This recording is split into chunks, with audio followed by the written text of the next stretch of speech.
매주 다양한 문화 속에서 과학 이야기를 나눠보는 과학 스포일러 시간입니다. 오늘은 암울한 미래를 그린 고전 소설을 무대로 옮긴 연극 1984를 준비했습니다. 화면으로 먼저 만나보시죠. 그가 썼다는 것만으로 그는 죄를 지었다. 사상죄. 내가 이상해진 겁니까?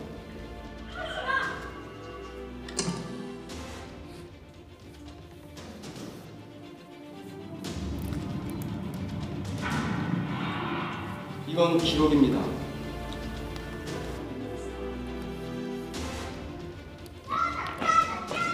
남편이 있으면 될 것 같은데.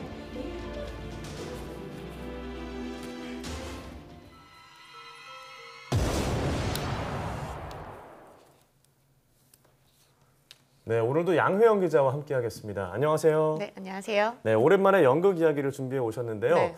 제목이 1984면 조지 오웰의 소설을 원작으로 한 건가 봐요. 네, 맞습니다. 네. 하지만 조지 오웰이 쓴 그 소설 완전히 그대로 옮긴 연극은 아니고요. 네. 영국의 극작가 2명이 각색한 작품을 이 국립극단이 국내에서 초연으로 올린 작품입니다.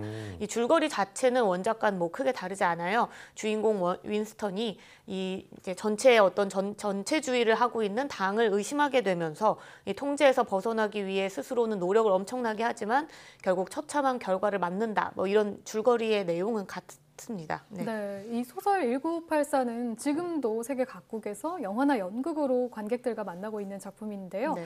앞서서 줄거리는 크게 다르지 않다고 말씀해 주셨는데 그러면 이번 연극, 원작과는 어떤 점이 다른가요? 네, 우선 가장 큰 다른 점은요. 우선 시간이 굉장히 모호해요. 이게 무슨 네. 말이냐면 영국에는 미래의 북클럽이라는 설정이 나타납니다. 이 원작에는 없는 설정인데요. 장면에서 미래의 북클럽이라는 책 보는 장면부터 시작해요. 네. 미래, 현재, 과거 이렇게 세 가지 시간대를 표현을 하는데 여기에 시간대들을 왔다 갔다 오가면서 무대 위의 시간들이 굉장히 명확하지 않고 이게 과거인지 현재인지 미래인지 알 수 없게 연출이 돼 있습니다. 네. 그래서 이제 이 과거에서 우리가 과거의 잘못들로부터 우리가 이제 새로운 것을 좀 배울 수 있다 이런 희망을 네. 주는 것 같다가도 또 결국에는 이마저도 통제되고 강요된 생각은 아닐까 뭐 이런 생각들이 오가면서 굉장히 복잡해지거든요. 희망과 좌절의 어떤 무한 루프, 악순환 이런 걸 말씀하시는 건가요? 네, 그렇죠. 네. 그래서 저는 사실 이 연극을 봤을 때 굉장히 어려웠어요. 네, 좀 힘들더라고요. 심오해 보이네요. 네, 이 원작을 사실 저는 읽고 영화를 봤음에도 불구하고 이게 뭐지? 이거 무슨 말이지? 이런 생각을 좀 계속하게 됐는데요. 알고 보니 제작진들이 그런 의도를 그러니까 그걸 일부러 이게 뭐지? 이런 생각의 모호함, 시간의 모호함을 의도했다고 거군요. 합니다. 네. 네. 그래서 이 관객들이 연극을 보면서 서로 모순되는 생각 때문에 자신의 생각을 또 끊임없이 의심하고 또 다시 돌아보고 그 모호함을 결국에는 받아들이게 되는 이중 사고의 과정을 의도한 거라고 볼 수 있는데요. 이 개인적으로 제가 태어난 해가 이 작품의 제목이라 사실 이 작품을 저는 좀 그러네요. 네. 개인적으로 네. 좋아했는데 이 원작을 만약에 읽어보셔서 잘 알고 또 원작의 새로운 해석을 좀 보고 싶다 이런 분들이 좀 이 연극을 보면 좋을 것 같습니다. 솔직한 평가를 해주셨는데 네. 아무래도 소설과 다른 좀 긍정적인 결말을 기대하셨던 분들에게 좀 아쉬울 수 있겠어요. 그렇죠. 네, 맞아요. 네, 그런데 제가 찾아보니까 조지 오웰이 1984 소설을 썼을 때가 1949년이더라고요. 네. 그러면 당시에는 미래를 그린 소설이었는데 지금으로서 보면 이제 과거를 그린 소설이 됐잖아요. 그렇죠. 하지만 그럼에도 지금 현재와 닮은 점이 좀 많이 있죠. 네, 그렇습니다. 다행히 뭐 조지 오웰이 예측한 이 84년도 혹은 지금 2017까지 암울한 미래의 모습까지는 아니지만 네. 이 소설 속에 나오는 설정들이 굉장히 현실과 비슷합니다. 우선 이 작품에서 가장 중요한 역할, 모두를 감시하는 도구, 이 빅브라더는 텔레스크린이라는 어떤 도구를 통해서 등장하게 되는데요. 뭐 텔레스크린 앞에 서서 뭐 자신의 일과를 보고한다든지 아니면 뭐 텔레스크린에서 벗어날 수 없다. 뭐 내부 당원만 텔레스크린을 끌 수 있다. 이런 대사들이 원래 나와요. 네. 근데 그만큼 이 텔레스크린을 통해서 자유를 통제하고 억압해서 독재자인 이 빅브라더가 존재할 수 있는 건데 우리가 사는 삶 역시 이 텔레스크린하고 좀 비슷한 게 있어요. 가장 먼저 떠오르는 게 혹시 뭐가 있으신지 뭐 궁금한데. 요즘 워낙 기술이 발달해서 뭐 거리 속속 들여다볼 수 있는 인공위성도 생각나고요. 네. 전 아무래도 CCTV가 가장 먼저 떠올랐는데. 네, 맞습니다. 이 사실 아무래도 우리는 이제 CCTV가 없는 곳에서 살 수는 없어요. 네. 네. 많은 곳에 CCTV가 있잖아요. 뭐 CCTV 세상 속에 산다 이렇게 볼 수도 있는데요. 뭐 아파트 골목, 뭐 매장, 계산대 입구, 뭐 그리고 엘리베이터 안까지 이 많은 CCTV가 방법 목적으로 처음에는 이제 설치가 됐습니다.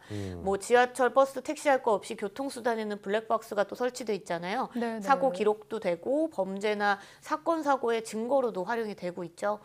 또 이제 유치원이나 어린이집 등에서 그 사고가 좀 일어나면서 네. 요즘에는 그곳의 CCTV는 실시간으로 또 이 장면을 볼 수 있는 세상까지 네. 좀 기술도 많이 발전했죠. 네, 이렇게 CCTV 기술이 점점 더 발전하고 있는 것 같아요. 네, 과학 기술과 맞습니다. 더불어서. 그렇죠. 네, 뭐 그래서 이제 단순히 이제는 뭐 촬영한 영상을 단순히 보거나 뭐 촬영된 영상을 저장만 하는 것이 아니라 네. 그것을 굉장히 이제 활용하는 것들도 늘어나고 있습니다. 이 도로를 촬영하는 데서 한 발 더 나아가서 이 교통량을 측정하고 또 교통사고가 발생하면 그 교통사고를 낸 차량을 쫓아가거나 사람을 쫓아가거나 해서 추적으로 영상을 확대하고 이런 네. 기능을 가진 것들도 있고요. 또 다른 걸 또 보면요. 국내 연구진이 개발한 첨단 지능형 CCTV도 있습니다. 이 카메라는 이 세계 최초로 최대 60m 거리 밖에 있는 한 30여 명의 얼굴을 1분 만에 다 우와. 서로 다른 사람을 인식할 수가 있대요. 네. 그러니까 이 카메라 한 대를 설치하면 일반적으로 우리가 보는 지금의 CCTV를 거의 64대를 설치한 효과를 한 번에 볼 수 있는 셈입니다. 엄청난 효과네요. 네, 그렇죠. 특히 이 카메라의 특징은 이 표적 인물을 한번 설정을 해놓으면 이 얼굴을 정면으로 촬영할 때까지 그 표적 인물의 경로를 계속 쫓아간대요. 그렇다 보니까 어떤 뭐 범죄 수사 같은 것들을 할 때 유용하게 활용될 수가 있죠. 네, 정말 저렇게 감식을 쉽게 할 수 있는 그런 기술 발달되면 이런 범죄 수사에도 잘 활용될 수 있을 것 네. 같네요. 네, 맞습니다.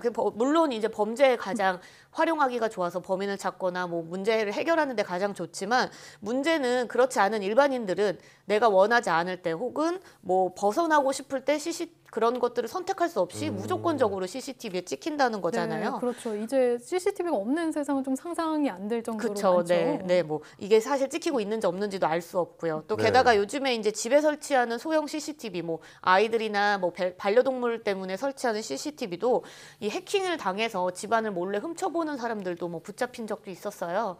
그만큼 CCTV를 악용하려고 마음만 먹는다면 우리 삶을 감시할 수도 있고 누군가는 통제할 수도 있는 그런 무기로 변질될 수도 있는 거죠. 네. 그런데 이제 혹시 제가 좀 궁금한 게 질문을 드려보면 네네. 내가 하루에 CCTV에 몇 번이나 찍힐까 한번 생각해 보신 적 있나요? 몇 번 정도일 것 같으세요? 생각은 안 해봤는데 뭐 10번 이상? 저는 이 정도 10번보다는 좀 더 많을 것 같아요. 네. 뭐 세본 적은 없지만 거의 볼목마다 다 있으니까요. 그렇죠. 한 수십 번 정도 되지 않을까요? 네, 맞습니다. 그 자료 조사를 한번 해보니까요. 2010년에 국가인권위원회에서 이 자료를 네. 조사를 했는데 수도권에 사는 성인을 기준으로 하루에 84번이나 찍힌다고 합니다. 네. 그래가지고 83번이나 찍히는데요. 그러니까 거리를 걸을 때는 한 9초마다 한 번씩 찍히고요. 네. 지하철 네. 환승할 때는 한 50여 번 찍히고 만약에 한 3시간 정도 백화점이나 쇼핑센터에서 쇼핑을 한다. 이렇게 생각하면 45번이나 내 모습이 CCTV에 찍힌다고 하는데요. 네, 거리를 걸어서 지하철 환승을 하고 쇼핑을 하면 정말 하루에 네. 100번 이상, 수백 번 이렇게 찍힐 네. 수가 있겠네요. 그렇죠. 이게 그런데 7년 전 자료라는 말씀이시죠? 그쵸. 그런데도 하루에 80번 넘게 그럼 찍힌다면 지금은 더 많이 찍히겠네요. 네, 그쵸, 정말 맞습니다. 섬뜩하다는 생각이 드는데요. 네, 뭐 지금은 이제 그때보다도 CCTV가 굉장히 많이 설치됐고 뭐 네. 자동차 블랙박스, 뭐 사물 인터넷을 위해서 설치됐던 어떤 수많은 가전 제품들에 있는 카메라, 또 민간 CCTV까지 모두 합치면 거의 이제는 초당 2-3번에 다 서로 다른 CCTV에 내 모습이 찍혀 있다 이렇게 볼 수 있다고 합니다. 네, 그래도 1984 정도로 이렇게 심한 감시는 아니겠지만 이렇게 국민 감시에 이용된 사례는 없지 않나요? 네, 뭐 조금 다른 의미지만 비슷한 사례를 찾아볼 수 있는 곳이 바로 중국인데요. 네. 이 중국이 하늘의 그물이라는 뜻을 가진 텐왕이라는 일종의 인공지능 CCTV를 만들었는데 한 2천만 대의 카메라에 GPS랑 이미지 인식 기술을 결합해서 범죄 용의자를 추적하는 시스템입니다. 네. 이 실제로 지난 8월에 텐왕이 맥주 축제를 한 번 이제 촬영을 한 적이 있는데 전과자 5명이랑 마약 혐의자 19명을 체포했다고 해요. 근데 이때 축제에 참여한 사람이 한 200만 명이라고 하니까 와. 이 많은 사람들이 한 번씩 이 CCTV에 다 찍혔다는 거겠죠. 네. 그래서 이 중국 당국은 이 뭐 텐왕은 사실 국민들의 어떤 안전을 위해서 네. 국민을 지키는 눈의 역할을 할 것이다 이렇게 이야기는 하고 있지만 이 중국 누리꾼들 사이에서는 마치 1984 소설 1984 속에 빅브라더가 다시 태어나는 거 아니냐, 재현되는 거 아니냐 이렇게 그죠. 반응하고 있다고 합니다. 네, 이런 것들이 악용돼서 소설 속 설정이 혹시라도 현실이 될까 생각이 드니까 좀 무서운데요. 네. 그러면 여기서 양 기자의 과학 팩트 점수는 몇 점인지 함께 보시죠. 연극 1984 어렵고 모호하고 섬뜩하다. 과학 팩트 별점 2개 반입니다. 자, 오늘은 조지 오웰의 소설을 원작으로 하는 연극 1984에 대해서 알아보면서 현대 감시 기술 얘기까지 나눠봤습니다. 오늘 말씀 고맙습니다.